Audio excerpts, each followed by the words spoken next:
Во ова издание, интервју со првиот човек на македонско-бугарската мешовита комисија. Политичарите да не се мешаат во работата на историчарите. Се уште е тешко да се дојде до тест за COVID-19. На одредени места ни сад се чека со часови. Пандемијата го зголеми бројот на бездомници. Само во Калифорнија има стотици илјади. Како им се помага? Останете со нас, ќе ви кажеме. Поздрав од Вашингтон. Ова е гласот на Америка на македонски јазик, а јас сум Никола Крстик. Председателот на Македонско-бугарската комисија за историски и за образовни прашања Драги Ѓоргиев во интервју за гласот на Америка вели дека последните изјави на премиерот се негови лични ставови. Порачува политичарите да се трнат настрана и да ја остават комисијата да работи на мира. Известува Мики Трајковски.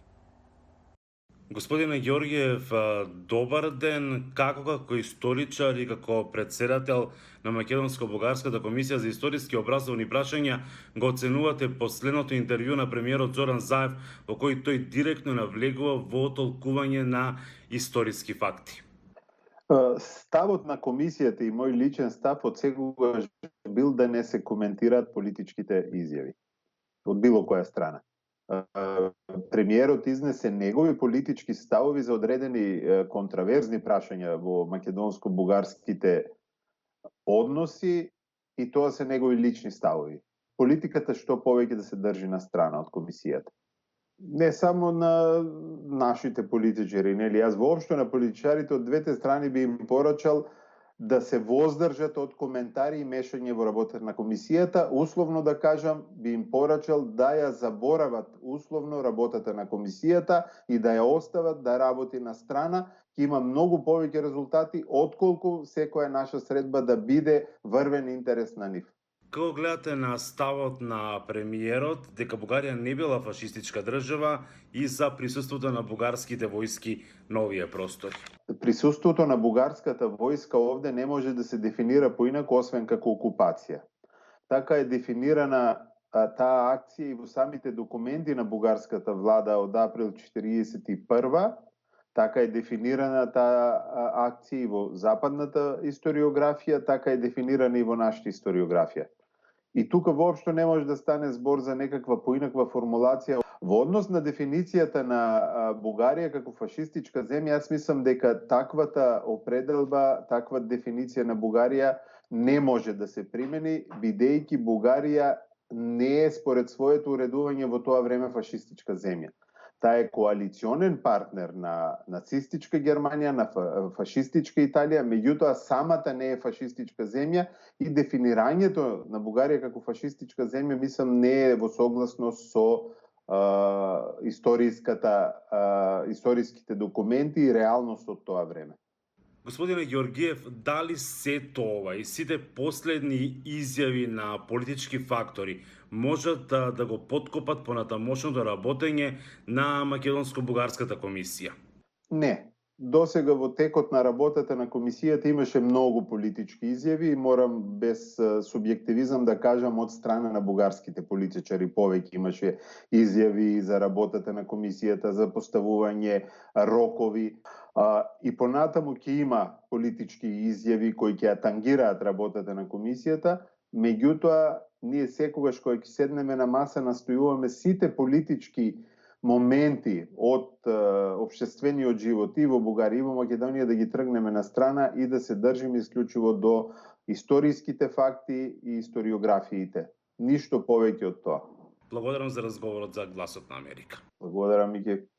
Во Соединетите држави во просек секој ден се потврдуваат меѓу 150 и 200.000 нови случаи на коронавирус.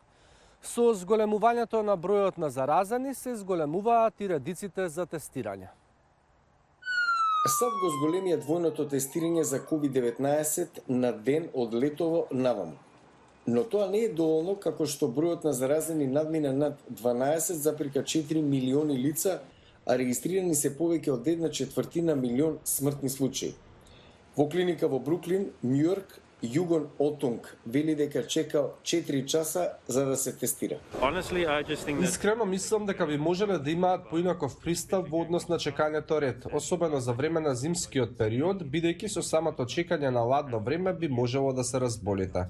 Зе Кац, кој исто така чекал во редица со часови, нашол начин како да се прилагоди на долгото чекање. Зборувајте со луѓето кои чекаат со вас, само така може да го забрзате движењето. За Лиза Корполонго, рестриктивните мерки со месеци си го направиле своето, поради што одлучила да се види со нејзиното семејство, но не без претходно тестирање. Мислам дека со зголемувањето на бројот на заразени, желбата да се види семејството и рестриктивните мерки е навистина тешко. Друг предизвик е предупредувањата за недостиг на ресурси за тестирање од коронавирус. Скот Бекер е начело на Асоциацијата на јавни лаборатории. Продолжуваме да имаме проблем со снабдување на лабораториите. Можеби ќе се случи да се чека подолго за резултатите од тестовите поради застој на работите. За сега нема такво нешто. Но тоа би можело да се промени, предупредува тој. Како што се зголемува бројот на заразени, ќе се зголемува и потребата од тестирање, а тоа може да доведе до застој. Како што бројот на нови случаи достигна рекордно ниво, центрите за контрола и превенција на болести ги повикуваат американците да не патуваат, како и да не се собираат со лица со кои не живеат заедно. Во Лос Анџелес има околу 60.000 бездомници. Невладините организации имаат нови идеи како да им помогнат. Паркот Ехо во Лос Анџелес повеќе личи на локација за кампирање отколку на област каде живеат луѓе. Има подвижни тоалети, кабини за туширање, кујни за делење храна, па дури и мала библиотека. Многу луѓе на кои не им оди добро овде добиваат храна и вода бесплатно. Во последно време има многу повеќе луѓе.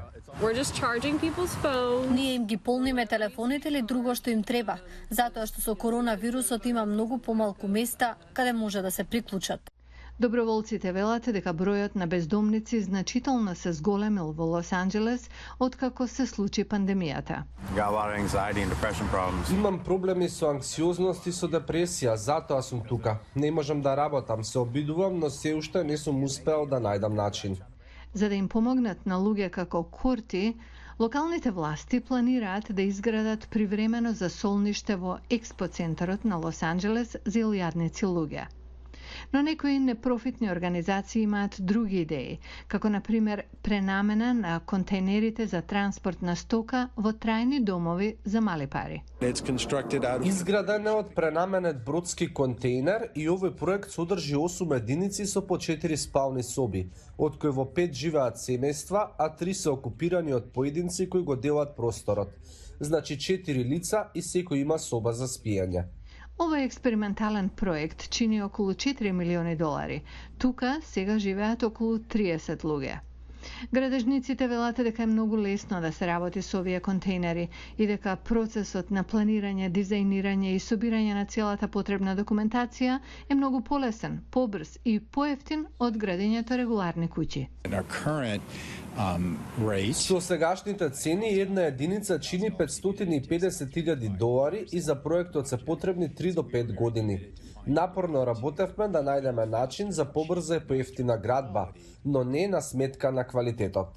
За да живеат овде, бездомниците треба да платат 30% од социјалната помош што ја добиваат од државата, а остатокот е покриен од владата.